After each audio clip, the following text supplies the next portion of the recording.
Hello, everyone, and welcome back to another episode of What is Happening to Our Country. Today, we'll be talking about a very concerning and a very recent issue which has been in the news channels all over, which is going around. We are talking about the situation in the eastern region of Ladakh, where the Indo China standoff has been intensifying over the past few days. Now, first of all, it is important to know what has triggered this. So, there are many reasons for it. One of them is that India has been started developing infrastructure in that region, and India also has many reasons to do so. First is in these troubled times when people are going jobless, so the labor that is stuck there, so we are able to employ that labor and develop infrastructure in that region. And infrastructure sorry, development of infrastructure actually helps in that region, because one thing, when the infrastructure develops, the economy grows, and secondly, the development of roads and bridges, they help the troops as well when such disturbing situations occur. So the movement of troops becomes faster because of development of roads and bridges over that place. That is the line of actual control, where we have an Indian side and we have a Chinese side. Chinese side of the line of actual control is actually very developed, and we have never objected to it, since it is natural for China to develop infrastructure there. So same India wants to do here, but this thing never goes well with China, and these kind of situations have occurred in the history also. As and when India has started developing infrastructure in that area, this has always happened that China has objected to it, and with these face-offs, China has been trying to pressurize India to stop doing that work, which this time the government has decided not to. Secondly, Australia had initiated a resolution in the World Health Organization to conduct an independent investigation into the origin of this virus, which occurred in Wuhan. It was through the lab, or it was in the wet market over there, nobody knows. So when this proposal was initiated, this resolution was initiated, India was one country, though many countries, around 100 countries, agreed to it, but India is again a country which has agreed to it, and this has also not gone down well with China. And another reason is that this has been kind of a strategy of China. First is, whenever something wrong happens, to play victim and cry the world over. When that victim play doesn't plays its part, then China turns into a bully and starts bullying the country. When bullying doesn't work, it again becomes a victim and starts crying, and this process goes on and on and on. So when China has been crying like a victim all over the world, that we are the victim, we didn't initiate, and we are actually suffering. So when this thing didn't work, China has turned into a bully, and it is not just India. China is trying to bully. China is trying to bully US also, because there is also a Cold War kind of situation going on between China and US. The relations are very troubled since Australia initiated this resolution against China.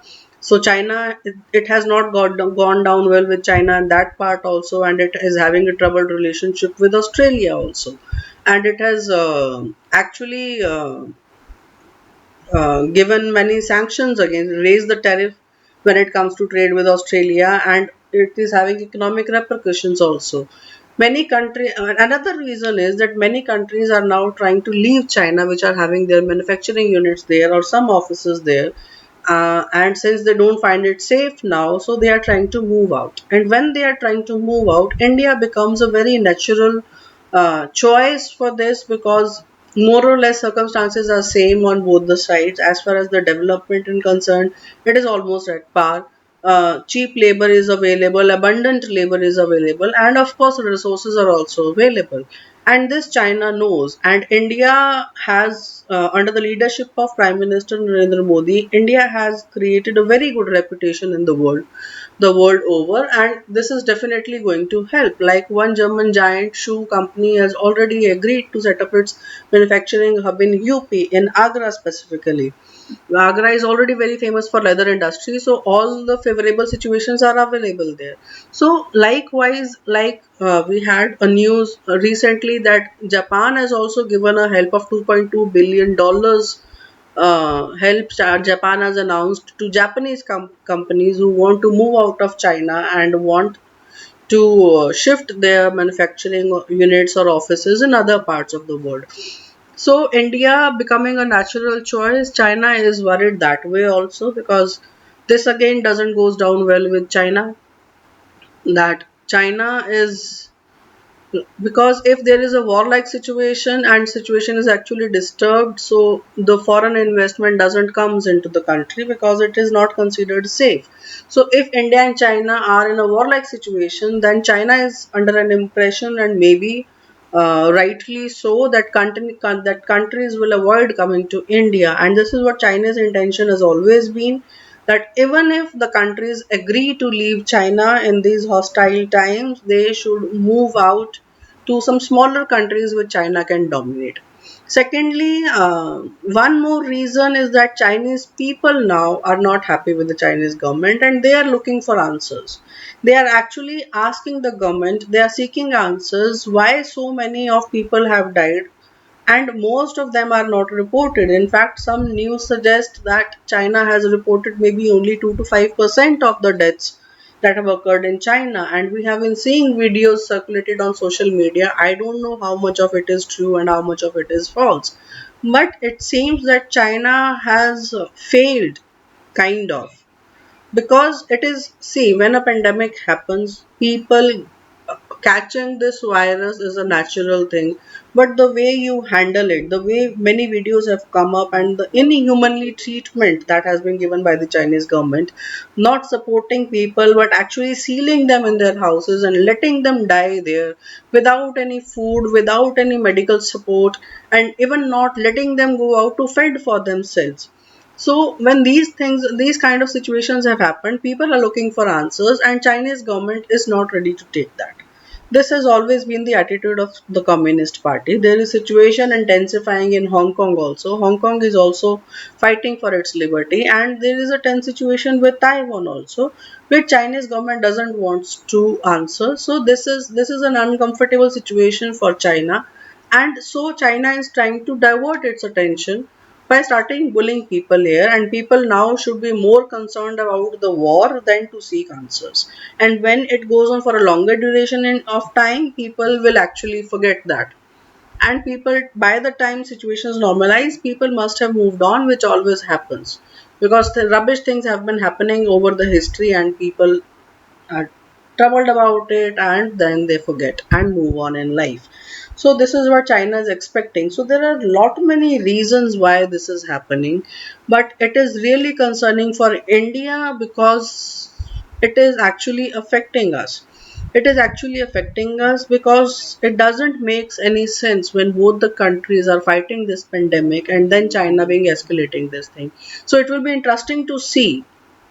And the latest reports is that China has issued an advisory to its citizens to move out of India as soon as possible, which doesn't happen generally unless and until situations are very grim. So, when such kind of advisory has been issued by the Chinese government to its citizens to move out of India at their own cost as soon as possible, so this definitely points to something, some more escalations coming. But it will be interesting and very concerning actually to see how far China is ready to take this. How far China is ready to take this. And from my point of view, even if this happens, though war is not good for any country, more or less, even if it lasts for one day, it lasts for 10 days, it lasts for a month, war is not good for any country. But just in case China initiates, see, India has a reputation over the history that India has never initiated any fight. But yes, we are not here to take anybody's rubbish, we are not here to get bullied. So we always have fought back successfully. And I am sure Indian government is very much prepared for that, and our troops are also very much prepared for that. That I can get from the news channels all over the place. But even if China initiates, China should not forget the kind of animosity it has created with the rest of this world. We actually are more concerned, I personally actually am more concerned, that just in case it gets escalated, what would happen if the whole world jumps in? because then this is not going to be a very healthy situation for China. See, US is always finding US, especially Donald Trump. See, Donald Trump is again in the same situation. People are asking questions which are making Donald Trump uncomfortable. So he is also just looking for reasons to divert attention, and this will be served. This escalation of situation is like some dish served in a platter to make him happy. So he will willingly jump into it, and that will help him to divert attention, since elections are going to take place in US very soon, and Trump would definitely like to cash in on this. So, what if US jumps in? What if Australia comes for India's help? Maybe a few countries will be willing to help China, like Pakistan is always there. And maybe we say if Pakistan joins in, we'll be having a two border confrontation at the LOC with Pakistan also, and at the line of actual control with China also. China itself is economically not in a very solid position. Because business is shut down there also, people are not going to work there also, and people are jobless there also. So lot of things are taking place at this point of time, and it will be really concerning to see how far China is willing to take this. So I think we'll have to wait for a few more days for the situations to be more clearer. But it's a really a worrying situation, not a healthy situation at all. Though Indian troops are uh, enforcing restraint, they are restraining from doing anything to from escalating. But if somebody escalates, of course we have to react, and we have to save our territory. So we'll see what happens next, and hoping for the best that some sense prevails in China and they move back. But let's be ready for anything and everything that happens. Till then, keep yourself safe, use masks, stay at home as long as possible, and focus on staying alive. With all that for today, we'll see you in another episode of what is happening to this country. Till then, take care. See ya.